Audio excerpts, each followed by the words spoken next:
Hello बच्चों, कैसे हैं आप सब। स्वागत है आप सबका हमारे यूट्यूब चैनल फिजिक्स गिरी में।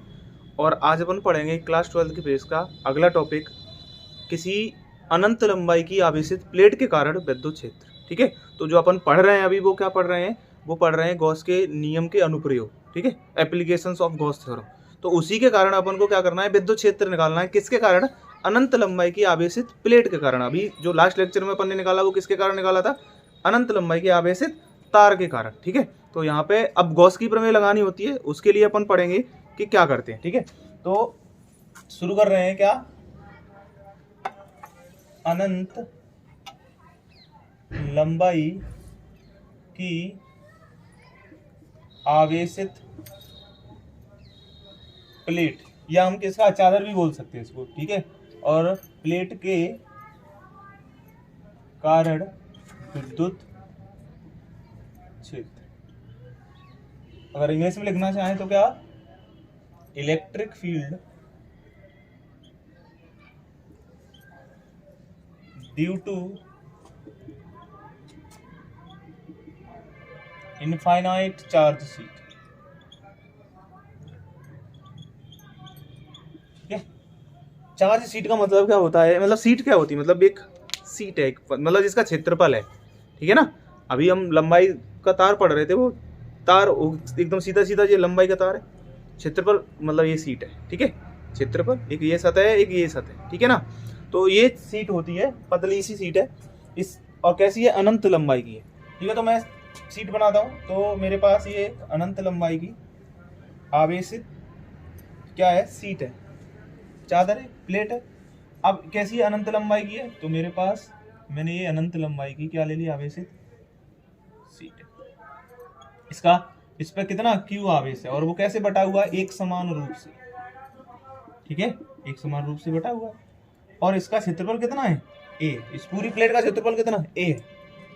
तो मुझे क्या करना है, इसके कारण विद्युत क्षेत्र निकालना है। और विद्युत क्षेत्र इसके कारण कितना होगा वो मैं कैसे निकालूंगा, गॉस के नियम का उपयोग करके। और गॉस का नियम क्या कहता है कि किसी भी सतह से, बंद सतह से जो फ्लक्स गुजरता है, तो उसके अंदर के आवेश का 1/ε0 गुना होता है। तो इसके अंदर आवेश कितना है, क्यों, तो इसका ε0 गुना ऊपर। अब बात आती है कि इसके अंदर से फ्लक्स कितना गुजरेगा। ठीक है ना, और फ्लक्स कैसे निकाल लेंगे, तो गॉस की प्रमेय जब भी यूज करनी है अपन को, तो अपन क्या करते हैं कि सबसे पहले काल्पनिक गॉसीय सतह बनाते हैं। काल्पनिक एक बंद पृष्ठ या गॉसी सतह बनाएंगे, मतलब इसको क्या करेंगे, इस प्लेट को उसके गॉसी सतह से घेरेंगे, बनाएंगे। वो कैसी बनती है, तो इसके इस अब ये प्लेट है, तो इसकी मुझे गॉसी सतह बनानी पड़ी काल्पनिक। और काल्पनिक गॉसी सतह इसकी कैसी बनेगी, तो मैं बहुत सोचूं और समझूं, तो मुझे एक चीज दिख रही है कि मैंने इसको ऐसे बंद कर लिया, और ये अब सिर्फ इसकी ये सीट है ना, तो इसकी एक सरफेस ये, मतलब एक सतह ये, एक सतह ये, तो मतलब इधर से भी फ्लक्स गुजरेगा, मतलब विद्युत क्षेत्र, विद्युत बल रेखा इधर से भी गुजरेगी और इधर से गुजरेगी, तो फ्लक्स इधर से भी होगा और इधर से भी होगा। तो इधर से होगा तो मैंने इधर भी बना लिया, क्योंकि दोनों तरफ सरफेस सतह है उसकी। तो ये गॉसियन सतह बन गई, और कैसा मिल गया मुझे, सिलेंडर मिल गया। ठीक है, मुझे क्या मिल गया, ये सिलेंडर मिल गया, ये बेलन मिल गया। अब बेलन मिल गया तो इसका क्षेत्रफल मैं मान लूं। ठीक है, मैंने अब इसको पूरे को भी बंद कर सकते हैं, पर अब मैंने एक छोटे से क्षेत्रफल को लेके बंद कर दिया है, मतलब एक गॉसियन सतह में बंद कर दिया। तो इसका क्षेत्रफल किधर है, इधर डी, और इसके कारण विद्युत क्षेत्र भी किधर होगा, इधर ही होगा। ठीक है ना, तो विद्युत क्षेत्र किधर है, इधर, ये विद्युत क्षेत्र है। अब सिर्फ एक ही पॉसिबिलिटी बन रही है क्या, एक ही पॉइंट है, तो हम ना सारे पॉइंट ले लेंगे। तो गॉसियन सतह पे एक पॉइंट तो हमने यहाँ ले लिया, ये भी क्या है, गॉसियन सतह है, तो एक पॉइंट मैंने ये ले लिया, दूसरा पॉइंट ये ले लिया, तीसरा ये ले लिया। देखो गॉसियन एक सतह है, तो फ्लक्स यहाँ से भी गुजर सकता है, यहाँ से भी गुजरेगा, यहाँ से भी गुजरेगा, यहाँ से भी गुजरेगा, तो कुल कितना गुजरेगा वो अपन देखेंगे। तो और कुल फ्लक्स गॉस की सतह कहती है। गॉस का नियम क्या कहता है, गॉस का नियम, गॉस के नियम से, गॉस का नियम कहता है बेटा कि जो भी ये सतह है ना, बंद सतह, इससे जो टोटल फ्लक्स गुजरेगा, ये कुल फ्लक्स गुजरेगा, फाई कुल बराबर जो इसके अंदर जो आवेश है ना, उसका कितना होता है, 1/ε0 गुना होता है। और ये काय के बराबर है, समाकलन में ई डॉट डी। हाँ है ना, समाकलन क्लोज सरफेस का बंद सतह। ठीक है, अब मैं क्या करूंगा, अब मैं सारे पॉइंटों पे विद्युत फ्लक्स ज्ञात करूंगा। ठीक है, और उसको Q/ε0 के बराबर कर दूंगा, तो मेरा क्या आ जाएगा, वहां से विद्युत क्षेत्र निकल के आ जाएगा। तो मैं क्या करूं, मैंने अब फाई मुझे कहाँ का निकालना है, एक पहले पॉइंट पे, दूसरे पे, तीसरे पे, मतलब तीन ही पॉसिबिलिटी बन सकती है इसमें। तो मैंने मतलब phi 1 plus phi 2 plus phi 3 total flux है इस पॉइंट पे, इस पॉइंट पे, इस पॉइंट पे देखना है। देखो इस पॉइंट पे तो हमने दिशा देख लिया क्षेत्रफल और विद्युत क्षेत्र के बीच में, इस पॉइंट पे भी देखेंगे। देखो विद्युत क्षेत्र की दिशा कहाँ होती है, हमेशा धनावेश से दूर बाहर की ओर, ठीक है। तो विद्युत क्षेत्र तो धक्का इधर ही मारेगा, तो विद्युत क्षेत्र की दिशा इस पॉइंट पे इधर ही है। पर क्षेत्रफल कहाँ होता है, बंद सतह से लंबवत बाहर की ओर। तो मतलब ये अगर बंद सतह है तो क्षेत्रफल कहाँ होगा, ऊपर की साइड में, मतलब ये क्षेत्रफल की दिशा है डी है, अगर छोटा सा क्षेत्रफल लें तो, ठीक है ना। अगर इस पॉइंट पे देखें तो भी क्षेत्रफल किधर है, इधर ही है, क्योंकि देखो ये सरफेस है तो इसके इधर क्षेत्रफल होगा। अरे यार इसके इस सतह के लिए इधर क्षेत्रफल लंबवत बाहर की ओर, इसके लिए ये लंबवत बाहर की ओर, तो इधर होगा डी। और विद्युत क्षेत्र देखेंगे तो वो भी इधर इधर धक्का मार रहा है। ये आवेश है इस प्लेट पे, एक आवेशित प्लेट है, चादर है, मतलब ये आवेशित प्लेट, तो इस पे पूरे पे आवेश बटा हुआ है, तो आवेश बीच में होगा ना। तो इधर भी बल रेखा है, विद्युत क्षेत्र बताएगा, और इधर भी विद्युत क्षेत्र बताएगा, दोनों तरफ विद्युत क्षेत्र होगा। तो और उस दोनों तरफ अगर क्लोज बंद सरफेस है तो दोनों तरफ बल रेखाएं गुजरेंगी, तो दोनों तरफ फ्लक्स भी होगा। तो इधर विद्युत क्षेत्र किधर होगा, इधर ही विद्युत क्षेत्र है ई, दोनों तरफ। अब पता चल गया। अब मैं क्या करूं, इसको Q बट्टे एप्सिलॉन नॉट के बराबर कर देता हूं। अब फाई बराबर क्या होता है, समाकलन में ई डी है। तो फाई 1 अगर पहले पॉइंट पे देखूं तो ई, ठीक है, ई और डॉट प्रोडक्ट खोलूंगा तो क्या, डी ए कॉस थीटा, कितना कॉस थीटा, प्लस दूसरे पॉइंट पे भी यही E D A cos theta, कितना कॉस थीटा, और तीसरे पॉइंट पे भी E D A cos theta, ये तीसरे बराबर कितने करना है, Q बट्टे एप्सिलॉन नॉट के।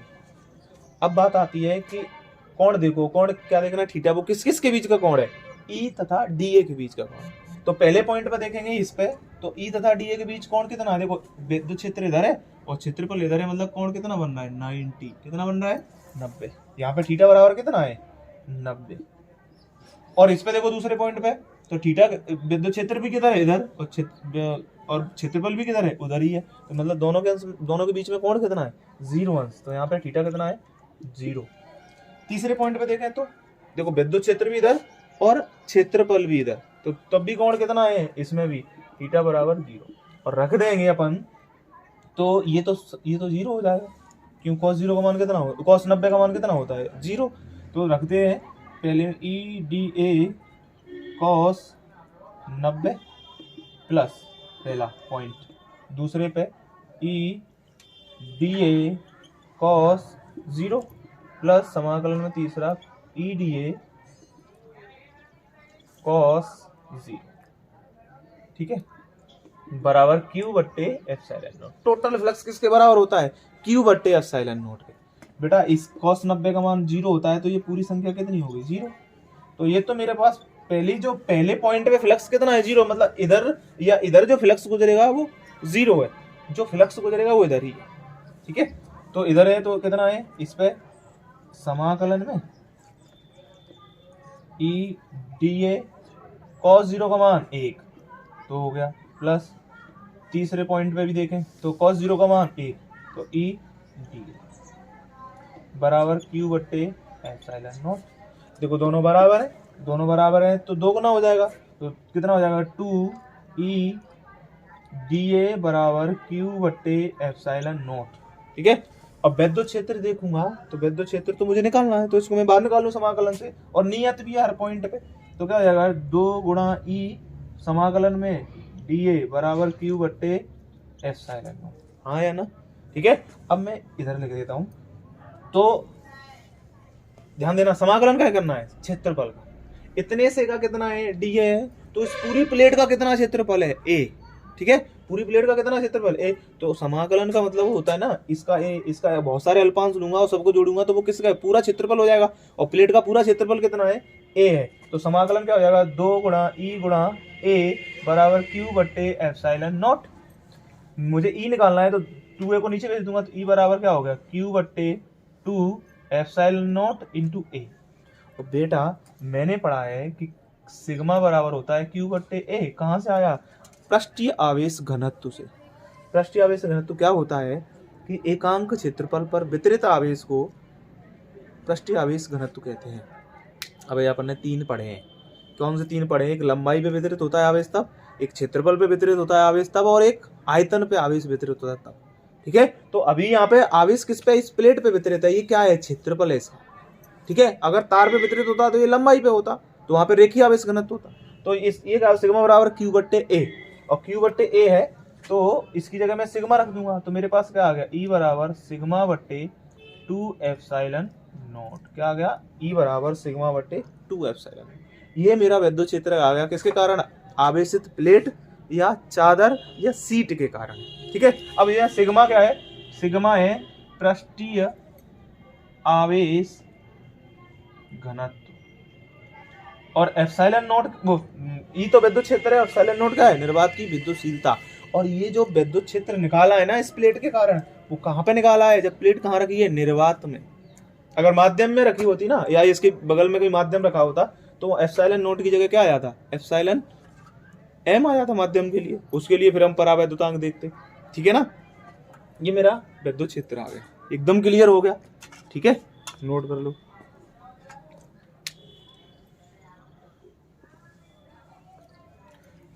तो बच्चों अपन अब देखेंगे कि मतलब आगे की विद्युत जो क्षेत्र है, अगर एक प्लेट है तो इतना है, तो 2 प्लेट होंगी तब कितना होगा। ठीक है, तो अपन करते हैं क्वेश्चन। ठीक है, 1-2 तो मैं इसको साफ कर देता हूँ।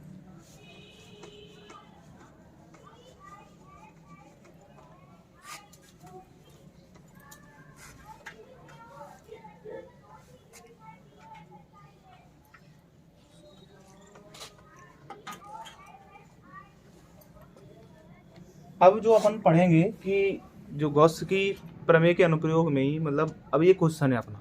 और क्वेश्चन कैसे करते हैं कि मान लेते हैं कि हमारे पास 2 आवेशित प्लेट है अनंत लंबाई की, जैसे ये। ठीक है, एक ये प्लेट है, इस पे जो आवेश है ना प्लस क्यू है पूरे, और एक और प्लेट है। ठीक है, इस पे जो इसका जो आवेश है, ठीक है, वो कैसा है? माइनस क्यू है। ठीक है, एक प्लस आवेशित है, एक माइनस आवेशित है। इस पे कैसा आवेश है? प्लस आवेश, और इस पे कैसा है? माइनस आवेश। ठीक है, अब हमें क्या करना है? इन दोनों के कारण कुल विद्युत क्षेत्र निकालना है। अब एक के कारण तो अपन ने पढ़ा है सिग्मा बट्टे 2 एप्सिलॉन, जो अभी किया। हमें दोनों के कारण कुल विद्युत क्षेत्र निकालना है, और मुझे नहीं पता कहाँ होगा विद्युत क्षेत्र, पता करना है। ठीक है, तो क्या करना है कि कुल विद्युत क्षेत्र ज्ञात करो। किसके कारण? दोनों प्लेटों के कारण। प्लेटों के कारण। ठीक है, और दोनों प्लेटों के कारण विद्युत क्षेत्र ज्ञात करेंगे।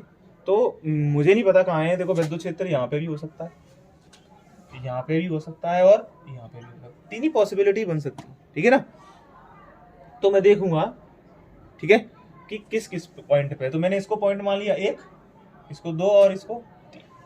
तो पहले मैं विद्युत क्षेत्र देखो कैसी राशि है? सदिश राशि है। ठीक है, और सदिश राशि है तो परिमाण के साथ साथ दिशा देखनी पड़ेगी। परिमाण तो मुझे पता है दोनों प्लेट के कारण क्या होता है? Sigma upon 2 epsilon not. मुझे क्या निकालना है? दिशा देखनी है। अगर दिशा पता चल जाएगी तो मुझे जोड़ना होगा तो जोड़ दूंगा, घटाना होगा तो घटा दूंगा। तो मैं पहले पॉइंट पे देखता हूँ दिशा विद्युत क्षेत्र की कैसा। तो पहले आवेश के प्लस क्यू के कारण मैं क्या करूँ? इसके प्लस क्यू आवेश के कारण विद्युत क्षेत्र की दिशा देखूँ तो प्लस वाला आवेश। अच्छा, विद्युत क्षेत्र अगर हम किसी भी पॉइंट पे देखते हैं या पता करना है तो उस पर हम क्या लेके आते हैं? एक एकांक परीक्षण धनावेश लेके आते हैं। क्यों लाते हैं? हमने पढ़ा हुआ है टेस्ट करने के लिए कि उस बिंदु पे विद्युत क्षेत्र वो कितना अनुभव कर रहा है, उस पर जितना बल लगेगा उतना ही विद्युत क्षेत्र। ठीक है, तो हम क्या लेके आए? परीक्षण धनावेश लेके आए। काल्पनिक आवेश होता है, दिखाने की हमें आवश्यकता नहीं होती है। तो ये धनावेश, ये वाला जो इस प्लेट के कारण देखेंगे तो ये धनावेश इस धनावेश को क्या करेगा? धक्का मारेगा। तो मतलब ये किसके कारण होगा? प्लस क्यू के कारण। और ये वाला जो आवेश है माइनस वाला, इस प्लस वाले को क्या करेगा? अपनी तरफ खींचेगा, क्योंकि इनके बीच में कौन सा बल लग रहा है? आकर्षण बल। तो ये किसके कारण होगा? ई माइनस क्यू के कारण। अरे यार, परिमाण में समान और दिशा में विपरीत विद्युत क्षेत्र है, तो यहाँ पे जो ई नेट होगा, ई परिणामी होगा, वो कितना हो जाएगा? 0, क्योंकि दोनों का परिमाण तो समान है लेकिन दिशा विपरीत है। तो यहाँ पे जो विद्युत क्षेत्र है इस प्लेट के इधर कितना है? 0 परिणामी। इस पॉइंट पे देखो, इस पॉइंट पे देखेंगे तो ये माइनस आवेश इस प्लस वाले को क्या करेगा, अपनी ओर खींचेगा। ये माइनस क्यू के कारण विद्युत क्षेत्र हो गया, और ये प्लस वाला इसको क्या करेगा, धक्का मारेगा। ये प्लस क्यू के कारण होगा। अभी भी कितना है विद्युत क्षेत्र इन दोनों के कारण, ई नेट 0, मतलब इन दोनों प्लेटों के ना इधर विद्युत क्षेत्र है और ना इधर विद्युत क्षेत्र है। ठीक है, अब अपन देखेंगे कौन से पॉइंट पे, दूसरे वाले पॉइंट पे देखेंगे, और दूसरे वाले पॉइंट पे विद्युत क्षेत्र देखते हैं तो दिशा देखेंगे, तभी तो परिणाम ही निकलेगा। तो दिशा देखेंगे तो ये प्लस वाला इस, देखो यहाँ पे प्लस तो लिखा ही नहीं है, पर हम विद्युत क्षेत्र पता कर रहे हैं, तो यहाँ पे कैसा प्लस है, परीक्षण धनावेश है, टेस्ट करने के लिए आ रहे हैं। तो ये धन इसको क्या करेगा, धक्का मारेगा। तो ये किसके कारण होगा, ई प्लस क्यू के कारण। और ये माइनस वाला इसको क्या करेगा, इधर खींचेगा। तो ये माइनस क्यू। देखो दोनों की दिशा कैसी है, एक ही दिशा में। और हमने पढ़ा हुआ है कि जब भी दो सदिश एक ही दिशा में होते हैं तो उन्हें सीधे जोड़ सकते हैं। अरे यार चलो मैं समझा देता हूँ। दोनों के बीच में कोण कितना है, 0, इतना तो मुझे दिख रहा है ना। और जब कोण सदिशों को जोड़ते हैं ना तो परिणामी का फॉर्मूला होता है अंडर में E1 square plus E2 square plus 2E1 E2 cos 0। दोनों के बीच में cos थीटा होता है। थीटा कितना है दोनों के बीच में, 0। ठीक है, तो क्या हो जाएगा, cos 0 का मान 1, तो E1 square plus E2 square plus 2E1 E2, E1 plus E2 का होल स्क्वायर। तो क्या हो जाएगा, हमें अंडर में E1 प्लस E2 का होल स्क्वायर, और इस होल स्क्वायर से वर्गमूल हट गया तो E बराबर कितना आ गया, E1 प्लस E2। तुम समझ पाए कि नहीं समझ पाए, मतलब जब भी दो सदिशों के बीच में 0 अंश का कोण है तो उन्हें सीधे सीधे जोड़ दो। और सीधे सीधे जोड़ने के लिए E बराबर E1 मतलब E प्लस क्यू के कारण, प्लस क्यू आवेशित प्लेट है उसके कारण, और E2 मतलब E माइनस क्यू आवेशित प्लेट के कारण। तो मुझे जो दिख रहा है E प्लस क्यू, इस एक प्लेट के कारण अपन ने पढ़ा है अभी क्या, सिग्मा बट्टे 2 एप्सिलॉन नॉट, और दूसरी माइनस आवेशित के कारण भी पढ़ा है कितना, सिग्मा बट्टे 2 एप्सिलॉन नॉट। दोनों को जोड़ दिया तो E बराबर जो परिणामी आया, रिजल्टेंट आया, नीचे लासा समान है तो 2 एप्सिलॉन नॉट आ जाएगा, ऊपर क्या सिग्मा प्लस सिग्मा। तो E बराबर कितना आ जाएगा, 2 सिग्मा अपॉन 2 एप्सिलॉन नॉट। इससे कट गया तो कितना आया, सिग्मा अपॉन एप्सिलॉन नॉट। तो जब भी दो आवेशित प्लेट एक दूसरे से समांतर रखी हुई है ऐसे, तो इनके बीच में जो देखो, ना तो इधर विद्युत क्षेत्र होगा और ना इधर होगा, कहाँ होगा, इन दोनों के बीच में होगा। वो कितना होगा, सिग्मा अपॉन एप्सिलॉन। और इसको ना अगले जो चैप्टर है ना, विद्युत विभव तथा संधारित्र है ना, धारिता वाले चैप्टर में, उसमें बहुत उपयोग होने वाला है इसका। क्यों, क्योंकि संधारित्र कैसे बनता है, दो आवेशित प्लेटों से। जरूरी नहीं प्लेटों, गोली भी हो सकता है, कैसे भी हो सकता है, पर उसके लिए दो युग्म चाहिए, दो जोड़े चाहिए, एक धनावेशित और एक ऋणावेशित। ठीक है ना। तो कितना विद्युत क्षेत्र उसके बीच में होगा, समांतर प्लेटों के बीच में, दो समांतर प्लेटों के बीच में, सिग्मा बट्टे एप्सिलॉन नॉट। और जहाँ सिग्मा क्या है, पृष्ठीय आवेश घनत्व, और एप्सिलॉन नॉट क्या है, निर्वात की विद्युतशीलता। ये कब है, जब दोनों प्लेटों के बीच में क्या है, निर्वात भरा है, हवा भरी है। कोई माध्यम भर देंगे तो बदल जाएगा। ठीक है, नोट कर लो।